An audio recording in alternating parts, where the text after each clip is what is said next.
everybody, I'm Jase Johnson, and you're watching Reality Survival. So, ow, somebody's jumping around upstairs. Anyway, so today I was out doing some scouting around looking for a bug out location. You may have seen my video on 10 tips or considerations for finding a bug out location. If you'd like to go to that video, then I'll put a link up here or in the description or something like that. Anyway, and so I thought that I would go ahead and just do a real quick video on what I take with me when I'm headed out to the woods. And, you know, it varies, kind of on the different times of the year and all that kind of stuff. Right now it's in November, so, you know, it's got a few extra things in there that I might not carry during the summer, but you know, it's pretty basic, and it probably is not going to change a whole lot throughout the year, really. But anyway, with that, why don't I go ahead and just start breaking this down. The backpack here is just a little day pack. I got it not too long ago. I think it's a Marting, I think it's called like a Marting Top Tactical. I'll try to put a link to it in Amazon down below. That's where I got it. It was off Amazon. It's a very comfortable pack, and it's just about the perfect size for, you know, like a day pack, just carrying out, hiking around and all that kind of stuff. Very nice and neat, and it actually has these straps on it, which I like a lot, that you can strap snowshoes on here, stuff like that, or hiking poles, or whatever the case may be, depending on where you're going. So, okay, we'll just break this open and go through each of the pockets real quick. Little folding saw, just a cheap folding saw. Hank of paracord, probably 50 feet or so.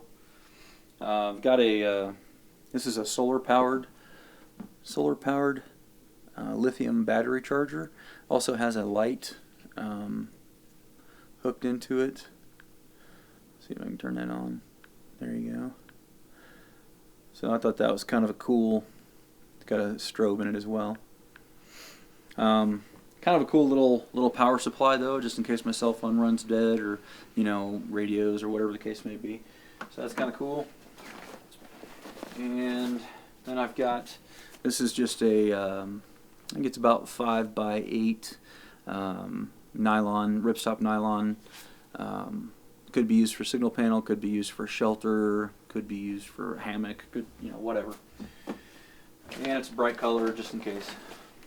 And then I've got some insect repellent, which is not all that necessary this time of the year. And then I've just got a little stocking cap there. Let's see what else we got. Got a little Survivor fire starter with magnesium and ferro rod on it. And then an emergency blanket as well. Okay, that's pretty much it for that pocket. In the middle pocket, got a Focus trauma kit, and I try to have a trauma kit with me pretty much anywhere I go, especially if I'm armed. I just think that's kind of a responsible thing to do. This is a cocoon mummy liner, and it's a silk sleeping bag liner, and this in combination with a thermal blanket, like I had showed you earlier, you can actually keep in a pretty good amount of body heat, and it really helps keep you pretty warm. Let's see. And got a set of AA batteries, and I also have a Spot GPS tracker. I highly recommend having one of these, especially if you spend a lot of time in the wilderness alone like I do. If you know you're out in these kind of remote areas and stuff like that, out in national forests, hiking around and all that kind of stuff, having one of these is a really great thing. It works off of satellites, and it not only gives you the ability to just, you know, send an SOS signal to rescue forces directly, but it also gives you some pre-canned messages that you can send via satellite back to your loved ones and stuff like that. Like if you're running late or something along those lines, then you can do that. And I did a review on this as well in the past, so you could look that up and check that out. Okay. For that one. See here in the main compartment, I've got just it's a little bit of an overkill, but I've got a kind of one of those old Army first aid kits right there. And I think I've done a video on that in the past as well. Then I also stuck in here, just for processing a little firewood and stuff like that, if I had to build a campfire, you know, a little SOG. I think they call it like a Fast Hawk or something. Pretty cool little tool. Seems to work okay. It's not, you know, not going to be doing a whole lot of, you know, cutting and chopping and all that kind of stuff because it's pretty small. But you know, if you just needed to gather some firewood for one night or something like that, it'd definitely help you out, especially in combination with the folding saw. Okay, then I've also got just a fleece, you know, kind of a heavy fleece jacket. It's actually a vest that I could add to whatever I was already wearing.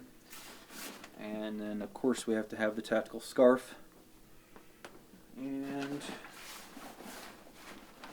a set of extra wool socks. Smart wool is what I prefer. And then inside here is also a 100-ounce or 3-liter water bladder as well. And let's see, we've got a few things in this pocket here.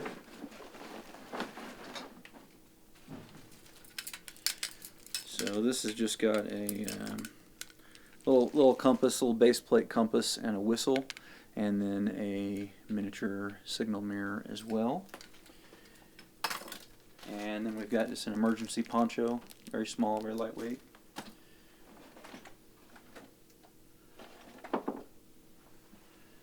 And we've got a Sawyer Mini water filter, and then just a fixed blade knife, just an old Western fixed blade knife. One of my favorite old knives, super sharp and good enough to do a split wood fire if I had to. Not the best for it, but it'd be alright. And then what else? Oh, and then just one of these little Energizer headlamps. You know, just I think $9 or something like that. Okay.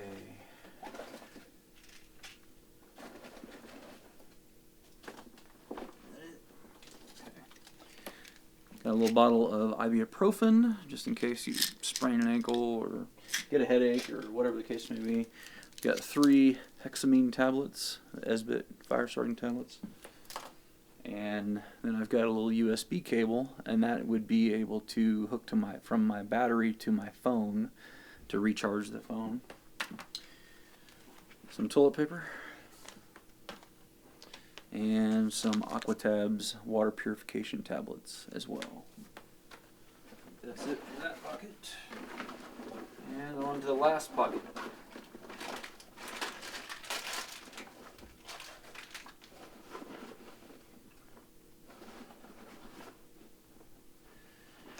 And in here, just got a couple of breakfast bars, just a couple of snacks, nothing big. A little bit of hand sanitizer, which is also great for getting a fire going. And this is just the bag for the water filter for the Sawyer Mini, and then the plunger as well. And then I also just keep just a little Midland FRS GRS radio in my pack as well. And I also keep another one of those radios visible in my truck at the trailhead wherever I'm at. And the reason I do this is because that's going to kind of potentially a sharp search and rescue crew will probably find your vehicle, and they'll look around in your vehicle and all that kind of stuff. If they see that radio there, then they may try to go ahead and reach you on those, you know, those frequencies or whatever, if it was need be or something like that. But anyway, I think that's it. Let me see if I've got anything else down here. I might have one more.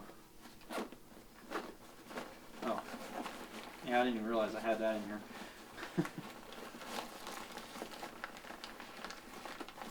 Kind of a redundant item. I forgot that I put this in here a long time ago. That was a secondary first aid kit, so definitely more first aid than I really need. And yep. And that is it. So that's just what I carried with me, you know, on a day hike. You know, if I'm just going out to the woods, just kind of scouting around or whatever. You could certainly put more things in there, or you could definitely take a few of those things out of there. Obviously, I could drop one of the first aid kits. Anyhow, guys, if I miss anything, or if there's anything that you guys typically carry with you, then please put that in the comments below. Also, if you like these kind of videos, go ahead and hit subscribe. And as always, I definitely appreciate it when you click the thumbs up button, when you share it with your friends on Facebook, Twitter, and Google+. And don't forget to live the 6 Ps. Proper prior preparation prevents poor performance. Stay safe, guys.